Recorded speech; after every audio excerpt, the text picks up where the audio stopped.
আসসালামু আলাইকুম এভরিওয়ান। অপবিত্র ভালোবাসা গল্পের 2 নাম্বার পর্ব। তো চলো বেশি কথা না বলে গল্প শুরু করা যাক। মেইলটা ওপেন করতে দেখি অর্ধনগ্ন 2টা মানুষের ছবি। মানুষ দুটোকে দেখে আমার চোখ জোড়া সোজা কপালে উঠে গেছে। মানুষ দুটো আর কেউ না, একজন হচ্ছে তিশান, আরেকজন হচ্ছে সাইমা, যে আমাদের সাথে একই ক্লাসে পড়তো। সাথে সাথে নাম্বারে একটা মেসেজ আসলো, দোস্ত দেখ সাইমার সাথে রুম ডেটে গিয়েছিলাম। আমি কোনো কথা না বলে সোজা তিশানকে ফোন লাগালাম। তিশান এসব কি? তিশান বলল, আরে মজা নিলাম একটু, তোকে না বলেছিলাম যে একদিন না একদিন আমি সাইমার সাথে রুম ডেট করেই ছাড়বো, দেখলি আমার কামাল। আমি বললাম, তিশান এটাকে কামাল বলে না, এটাকে বলে হারামিপনা, আর তুই এসব করে কি মজা পাস? তিশান বলল, আরে দোস্ত দুনিয়াটাই এমন, শারীরিক সম্পর্কে লিপ্ত হও তো তুমি পুরুষ, না হয়তো তোমার দিকে আঙ্গুল উঠবে। আমি বললাম, তাই বলে একের পর এক মেয়ের সাথে এভাবে অশ্লীলতা করবি? তিশান বলল, অশ্লীলতার কি আছে, আর সে যদি রাজি থাকে তাহলে আমি মজা নিতে কেন পারবো না? আমি বললাম, তিশান আসলেই তুই মানুষ থেকে পশু হয়ে গিয়েছিস, অধরার জীবনটাও তুই এভাবে নষ্ট করে দিয়েছিস, সে এখন তোর বাচ্চা পেটে নিয়ে বেড়াচ্ছে। তিশান বলল, ভাই শোন, আমি এসব করে মজা পাই, এতে তুই আমায় যা ভাবার ভাবতে পারিস, আর বাকি রইল অধরার জীবন নষ্ট করেছি সেটা। শালিটার খুব দেমাগ হয়েছিল, তাই তার সাথে রুম ডেট করে দেমাগ বের করে দিয়েছি। অনেকবার বলেছি রিলেশন করতে, কিন্তু সে রাজি হয়নি। পরে এমন ট্রিক্স খাটালাম, রাজি তো হয়েছে, সাথে রুম ডেটও করেছে। আমি বললাম, তিশান তুই বন্ধু নামের কলঙ্ক, তুই ভালো করেই জানতি যে আমি অধরাকে খুব বেশি ভালোবাসি, তাও তুই ওর সাথে এই রূপটা কেন করলি? দুনিয়ায় কি আর মেয়ে চোখে পড়েনি তোর? তিশান বলল, দেখ তুই ভালোবাসতি সেটা তোর ব্যাপার, বাট আমি ওর সাথে ওসব করে মজা পেয়েছি, সো এসব নিয়ে কথা বলে কোনো ফায়দা নাই, যা হওয়ার হয়ে গেছে। আমি বললাম, কুত্তার বাচ্চা, সে এখন আমার স্ত্রী, ওর দিকে ভুলেও আর তাকাবি না, কসম খোদার ওর দিকে যদি কুনজরে তাকিয়েছিস তাহলে তুই তিশানের সেদিন শেষ দিন মনে করবি। তিশান বলল, আরে আমি এক জিনিস বেশি দিন ইউজ করি না, সো টেনশন নিস না, আর যাক তুই মেয়েটাকে বিয়ে করে ভালোই করেছিস, না হয়তো আমার একটু প্রেশার নিতে হতো। আমি বললাম, খুব বড় খেলোয়াড় হয়ে গিয়েছিস তাই না? মনে রাখিস যেদিন পাপের বোঝা ভারী হবে সেদিন নিজেই হাই হুতাশ করবি। আর শোন, আর কোনোদিন তোর এই মুখ আমাকে দেখাস না, না হয়তো তোর মুখের হুলিয়া আমি পরিবর্তন করে ফেলবো। তারপর রেগে মেগে ফোন কেটে দিলাম, তিশানকে আর কিছু বলতে না দিয়ে। অধরার নামে বাজে বাজে কথা শুনে খুব রাগ হচ্ছিল, কিন্তু তাও নিজেকে সামলে নিলাম। আমি যদি এই ছবিগুলো অধরাকে নিয়ে গিয়ে দেখাই আর কল রেকর্ড গিয়ে অধরাকে শুনাই, তাহলে সে হয়তো চিরতরে তিশানকে ভুলে যাবে। আমি তিশানের সাথে কথা বলার সময় কল রেকর্ড চালু করে রেখেছিলাম, সবটাই রেকর্ড করেছি আমি, কিন্তু আমি কোনো কিছুই অধরাকে দেখাবো না। আমি আগে নিজের সবটা দিয়ে চেষ্টা করব তার মন পরিবর্তন করার, পরে যদি না হয় তাহলে অন্য কিছু ট্রাই করব। আর রেকর্ড করেছি ভালোই হয়েছে, কারণ কখন এসবের প্রয়োজন পড়ে যায় কে জানে। তারপর ঘুমিয়ে পড়লাম। সকালবেলা ঘুম থেকে উঠে ফ্রেশ হয়ে নিলাম, তারপর ধীরে ধীরে হেঁটে বাসা থেকে বের হয়ে সামনের দোকানটায় চলে গেলাম। দোকান থেকে সামান্য কিছু নাস্তা নিয়ে বাসায় ফিরে এলাম। অধরাও দেখি ঘুম থেকে উঠে গিয়েছে। অধরা, ঘুম কেমন হলো তোমার? অধরা বলল, তোর না জানলেও চলবে। আমি বললাম, অধরা এমন করো কেন? বেশি কিছু তো আর করিনি, সামান্য একটা কথা জিজ্ঞেস করেছি। অধরা বলল, আকাশ প্লিজ, তোর সাথে আমার কোনো কথা বলার ইচ্ছা নেই, তুই তোর মতন থাক, আমাকে আমার মতন থাকতে দে। আমি আর কিছুই বললাম না, সে ওয়াশরুমে চলে গেল। আমি নাস্তাগুলো প্লেটে সাজাতে শুরু করলাম, তখনই হুট করে ওয়াশরুম থেকে অধরার চিৎকারের আওয়াজ কানে আসলো। দৌড়ে ওয়াশরুমে চলে গেলাম। ওয়াশরুমে গিয়ে দেখি অধরা ফ্লোরের উপর বেহুশ হয়ে পড়ে আছে। অধরার অবস্থা দেখে কলিজায় মোচড় দিয়ে উঠলো। সাথে সাথে অধরাকে কোলে তুলে নিলাম, কোলে তুলে নিয়ে বিছানায় শুইয়ে দিলাম। মনের ভেতরে যেন খুব জোর তুফান বইছে। সাথে সাথে পরিচিত ডক্টরকে ফোন করে বাসায় আসতে বললাম। ডক্টর বলল, আকাশ ভাই টেনশনের কিছুই নেই, পেশেন্ট জাস্ট বেহুশ হয়ে গিয়েছে, খারাপ কিছু ঘটেনি পেশেন্টের সাথে, যাক আল্লাহ বাঁচিয়েছে। আমি তো ওর গর্ভের সন্তানের কথা ভাবছিলাম। ডক্টর বলল, আমি ইনজেকশন দিয়ে দিয়েছি, কিছু সময়ের মধ্যে জ্ঞান ফিরে আসবে। জ্ঞান ফিরে আসলেই সাথে সাথে কিছু ভালো মন্দ খাইয়ে ওই ওষুধগুলো খাইয়ে দিবেন। ব্যাগ থেকে কিছু মেডিসিন বের করে আমাকে দেয়। আমি বললাম, আচ্ছা ঠিক আছে ডক্টর। ডক্টর বলল, আচ্ছা আকাশ ভাই একটা কথা জিজ্ঞেস করি আপনাকে। আমি বললাম, জি করুন। ডক্টর বলল, পেশেন্ট আপনার কি হয়? আমি বললাম, আমার ওয়াইফ। ডক্টর বলল, ওহ এবার আমি চলি, ভালো মতন দেখাশোনা করবেন রোগীর। আমি বললাম, জি। ডক্টর চলে গেলেন। আমি অধরার পাশে বসে আছি, বসে বসে ওর মাথায় হাত বুলিয়ে দিচ্ছি। খুব কান্না পাচ্ছে অধরার এই অবস্থা দেখে।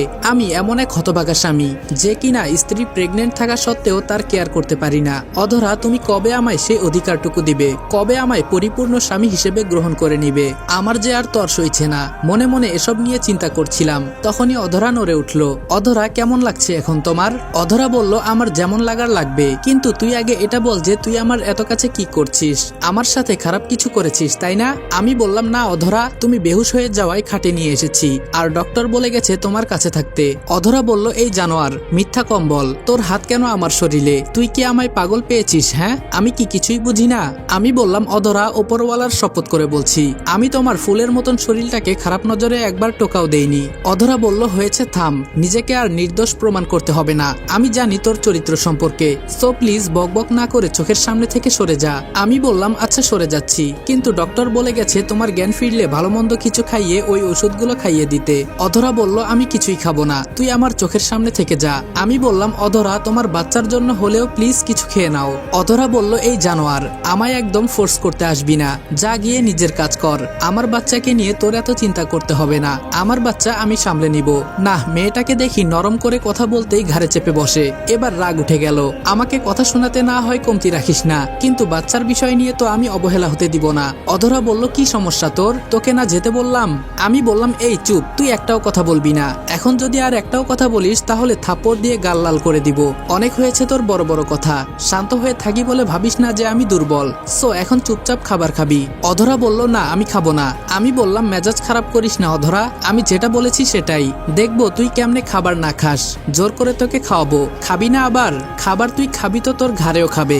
এটা বলে উঠে গিয়ে খাবার নিয়ে আসলাম, তারপর জোর করে অধরাকে খাবার খাইয়ে দিলাম। মেয়েটা অনেক জেদ করছিল খাবে না বলে, ওকে ভয় দেখিয়ে খাবার খাইয়েছি। সে যদি খাবার না খায় ওর সাথে উল্টাপাল্টা করে বসবো আমি। এই কথা শুনে লক্ষ্মী মেয়ের মতো খাবার খেয়ে নেয়। অধরাকে খাবার খাইয়ে দিয়ে ওষুধগুলো খাইয়ে দিলাম। অধরা বলল, এই যে আমি আম্মুর কাছে চলে যাব, তুই অনেক খারাপ একটা লোক, আমার সাথে জোর করিস সব সময়। আমি বললাম, আম্মুর কাছে কেন? এখানে কি ভালো লাগছে না? অধরা বলল, না, তোর সাথে আর এক মুহূর্ত থাকতেও ভালো লাগছে না, আমি বাড়ি যাব। আমি বললাম, না, এখন বাড়ি যাওয়া চলবে না। অধরা বলল, তাহলে আমি বাচ্চার ক্ষতি করে দিব বলে দিলাম। আমি বললাম, একদম মাথার উপর তুলে আছড়ে মেরে ফেলবো, তোর সাহস তো কম না বাচ্চার ক্ষতি করার কথা ভাবিস? অধরা বলল, তাহলে আমায় বাড়ি যেতে দে। আমি বললাম, আচ্ছা যা, বিকেলে তোকে আমি বাড়িতে দিয়ে আসবো। বিকালবেলা অধরাকে বাড়িতে পৌঁছে দিয়ে আমি চলে আসলাম। অধরার আম্মু আমায় অনেক জোর করেছে থাকার জন্য, কিন্তু আমি থাকিনি, কাজের বাহানা দিয়ে চলে এসেছি।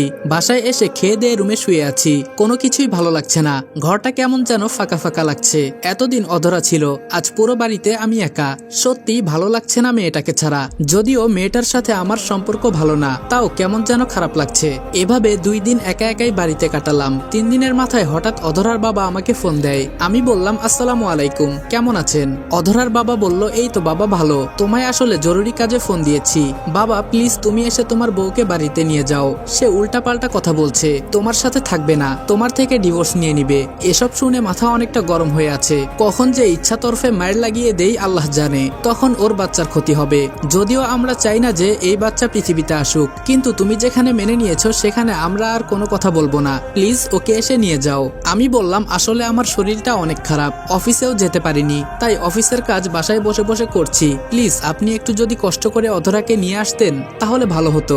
অধরার বাবা বলল, আচ্ছা আমি নিয়ে আসছি, তুমি কাজ করো, তোমার বউ তোমার কাছে এনেই গোছে দিব। তারপর ফোন রেখে দিলেন।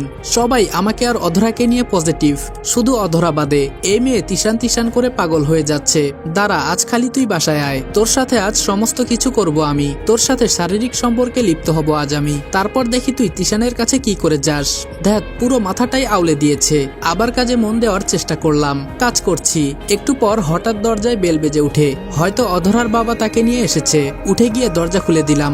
দরজা খুলে দেখি আমার ক্লাসমেট মৌকে। কিরে হঠাৎ তুই এই অসময় আমার বাড়িতে? সে কোনো কথাই বলল না, খপ করে আমার কলার ধরে ফেললো, চল তুই ভেতরে। সে আমার কলার ধরে টানতে টানতে রুমের ভেতরে নিয়ে গেল। রুমের ভেতরে নিয়ে গিয়ে ধাক্কা দিয়ে খাটের উপরে ফেলে দিল। আমি বললাম, মৌ কি করছিস কি? মৌ বলল, কি করছি তুই নিজের চোখেই দেখতে পাবি। মৌ আমায় বিছানায় ফেলে দিয়ে ঠাস করে টান দিয়ে বুক থেকে ওড়নাটা হাতে নিয়ে নিল, তারপর সেটা দিয়ে শক্ত করে পেঁচিয়ে আমার হাত দুটো বেঁধে ফেললো। আমি বললাম, মৌ কি করতে চাইছিস কি? মৌ কেমন যেন হিংস্র পশুর মতো আচরণ করছে। তার এই রূপ আচরণ দেখে কলিজার সমস্ত পানি যেন নিমিষেই শুকিয়ে গেছে। মৌ বলল, আজ তোর সমস্ত কিছু লুটে নিব, তারপর দেখি তুই আমায় কিভাবে আপন না করিস। মৌয়ের কথা শুনে চোখজোড়া সোজাসুজি কপালে উঠে গেছে। হায় আল্লাহ, আজ হয়তো মৌ তার চাহিদা পূরণ করেই ছাড়বে।